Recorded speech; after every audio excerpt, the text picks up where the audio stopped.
Oi, gente, tudo bem? Olá, pessoal. Boa tarde. Gente, Bom. a gente resolveu fazer esse vídeo, né? Eu sempre quis fazer, mas eu ia postergando.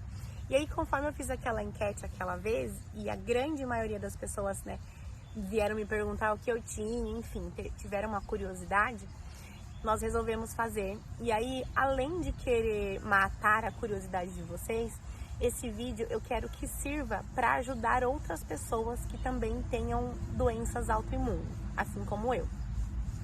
Então hoje a gente vai contar e eu vou começar falando um pouco de como as coisas aconteceram para eu chegar no meu tratamento, enfim. Então vamos lá. No ano de 2015, quando eu estava finalizando a faculdade e no último ano de faculdade, eu resolvi fazer também a especialização. Loucura, né? Mas enfim, último ano de faculdade, então tinha as questões de TCC para resolver, entrega de trabalhos, mais as demandas da especialização e acumulou muita coisa. E foi um ano muito estressante para mim. E o estresse, eu não sei se vocês sabem, mas é muito vinculado a hormônios. E eu tinha uma predisposição para doenças reumáticas, porque na minha família tem isso. E aí, como culminou com a questão do estresse, eu desenvolvi algumas dores. E aí, só para sinalizar, em junho mais ou menos desse ano de 2015, eu comecei a sentir dores no joelho. Então eu ia pro estágio, eu começava a mancar de tanta dor no joelho, mas para mim era só uma dorzinha. E aí, com o tempo, doía o joelho, doía um pouquinho meu cotovelo, coisas assim, né, amor? Mas a gente nem achava que era nada muito grave. Em dezembro, quando eu finalizei tudo, então finalizei a faculdade, né, terminou o TCC, acabou tudo, acabou um ano de especialização, eu me lembro que isso foi numa sexta-feira. Sábado e domingo foram dias que a minha cabeça ficaram super relax, então, tipo, descansei total. E aí eu lembro que na segunda-feira, quando eu acordei, eu não conseguia nem levantar direito de tantas dores. Você lembra, amor, onde que eu sentia dor? Não sei se você lembra desse dia em específico. Era bastante articulações, né? Mãos, joelho. Isso, gente, eu Todas sentia as articulações, dor em quase todas as articulações. Então doía aqui, essas articulações do dedo, doía aqui, doía pulso, cotovelo, ombro. Gente, tudo quanto é lugar que eu nem sabia que existia articulação, por exemplo, aqui no maxilar, pescoço, doía. E eu fiquei desesperada. Eu falei, meu Deus, será que eu tô com algum câncer? Sei lá, câncer no sangue, câncer nos ossos, porque doía tudo.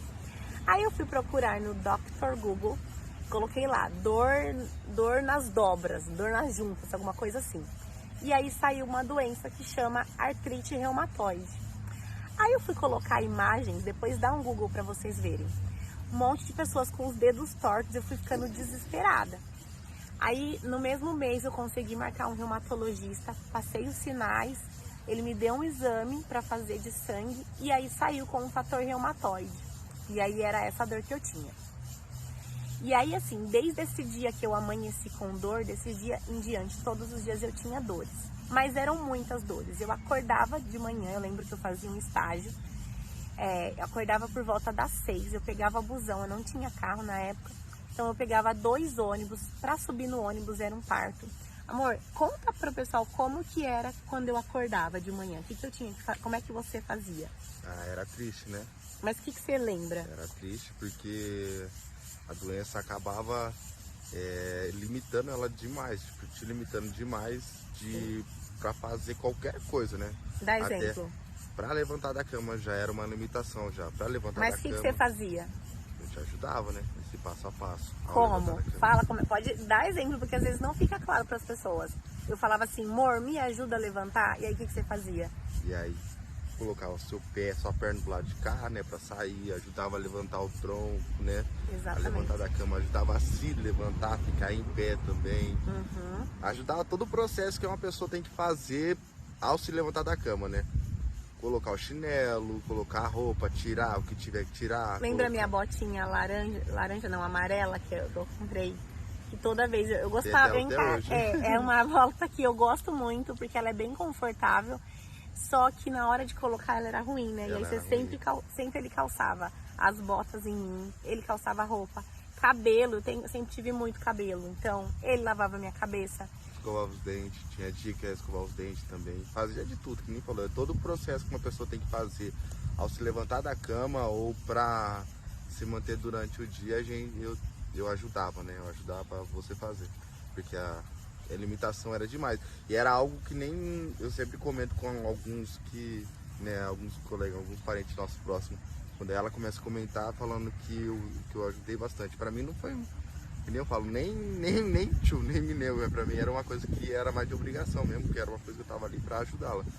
Mas era algo muito triste, porque tipo, de um dia pro outro você vê a pessoa, tipo, normal, do jeito que ela é, do dia a dia.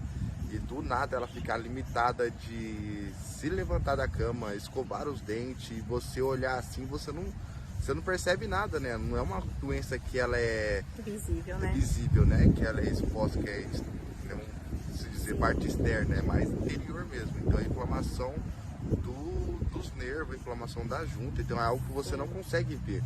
Então a pessoa tá reclamando ali, mas você fala, ai caramba, o que tá doendo? Mas é só quem tá presente mesmo ali e ver as condições que a pessoa fica que você vai conseguir entender. Porque durante o dia a dia, que hoje, até hoje ainda a gente ouve algumas pessoas, né? Uma pessoa que, às vezes, alguém da família, né? Que ocorre, né? Alguma brincadeirinha. Mas hoje a gente faz tempo também, a gente nem liga pra mais. Mas pra no nada começo, disso. gente, eu tava muito fragilizada emocionalmente, principalmente. Porque imagine, eu sempre gostei de me movimentar. Eu sempre fui do esporte, de jogar, de brincar, de me movimentar. Eu amo isso tudo, eu gosto de movimento. E de repente, eu me vi não podendo praticar esporte jamais, né? Óbvio, você não conseguia mal levantar da cama, quem dirá praticar esporte. Mas assim, se eu não, uma pessoa que não consegue fazer nada sozinha, imagina como que era. E eu ainda conseguia trabalhar, mas com muita canseira, porque além das dores, isso me limitava. Então, por exemplo, quando eu ia arrumar a casa, eu ia, sei lá, varrer, passar pano, dava uma canseira, uma fadiga esquisita. Então, aí eu varria o quarto e o corredor, sentava, descansava um pouco. Depois a cozinha, sentava. Então, eu ia fazendo as coisas pela metade, tudo pedia ajuda. Então, assim, pra mim isso foi um peso. E quando o Júnior me ajudava, eu não sei se era bom ou ruim, emocionalmente falando. Porque eu me senti um peso na vida dele. Embora ele fala que, né, amor, que fazia isso tudo com muito amor, que pra ele nem via, que era muito natural. Pra mim era mas natural. Pra mim, gente, imagina, eu tinha medo dele sentir pena de mim, porque eu tava quase inválida, acho que essa é a verdade. Eu tava dependendo dele pra muita coisa, enfim. E aí, voltando a falar, tinha pessoas que zoavam muito. Nunca me esqueço uma vez que eu tava na casa de uma colega, de uma amiga, na verdade, e aí elas estavam fazendo tipo uma brincadeirinha, porque às vezes eu andava meio mancando, andava devagar e tal, daí falando, ai, você tá podre, ai, tão novinha.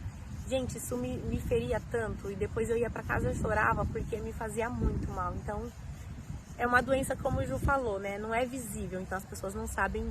Julgam pelo que não vê, entendeu? Porque o ser humano ele tem que ver algo para acreditar, né? Então acaba julga pelo que não vê. Ah, mas você tá com dor na onde? Você não tem problema nenhum, você tá bem, você tá intacta. Sim. E aí vem os julgamentos, né, às vezes sem intenção de magoar, mas a pessoa não tem uma sabedoria em saber guiar o que fala, né?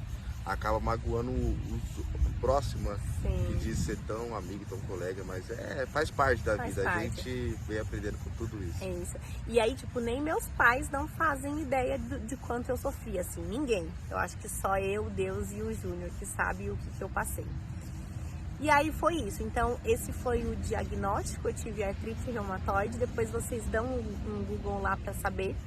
Mas aí como que isso acontece, né? O porquê que acontece? Como eu disse, tem uma predisposição genética, mais fator estresse, e quando os dois ali coincidem, acontece da artrite acontecer. E aí, o que é? São inflamações que dá nas articulações. É como se o meu corpo, ele entendesse que alguma coisa nas minhas articulações fosse algum corpo estranho. Então, o meu corpo, ele reage ali contra ele mesmo, inflamando. Então, ela é uma doença crônica, isso não vai ter cura nunca. Eu vou continuar convivendo com ela pelo resto da vida. E é isso. E aí, no próximo vídeo, então, eu vou falar como que eu estou bem hoje, jogando futebol, jogando vôlei, fazendo jiu-jitsu, me movimentando, levantando da cama sozinha, andando de patins, de bicicleta, fazendo tudo que eu faço. Mas nesse vídeo, então, vocês ficaram sabendo como foi, então, a questão dessa doença que eu tive, da artrite. E é isso. E eu quero deixar o meu agradecimento para você, eu sempre agradeço, mas de coração, porque se não fosse você, eu não sei como eu teria sobrevivido. É nóis, tamo junto. Depois do fim. Até depois do fim. Gente, eu desejava quase todos os dias da minha morte. Eu sempre falava, Deus, me leva embora, porque eu não quero mais viver. Eu não me via chegando nos meus 40 anos daquele jeito. Eu só pedia para Deus ter misericórdia da minha vida e me tirar desse mundo, para vocês terem noção de como era. Mas é isso, gente. Então no próximo vídeo eu conto para vocês como que foi que aconteceu, que hoje eu estou bem, tá bom? Beijo, galera. Valeu, valeu.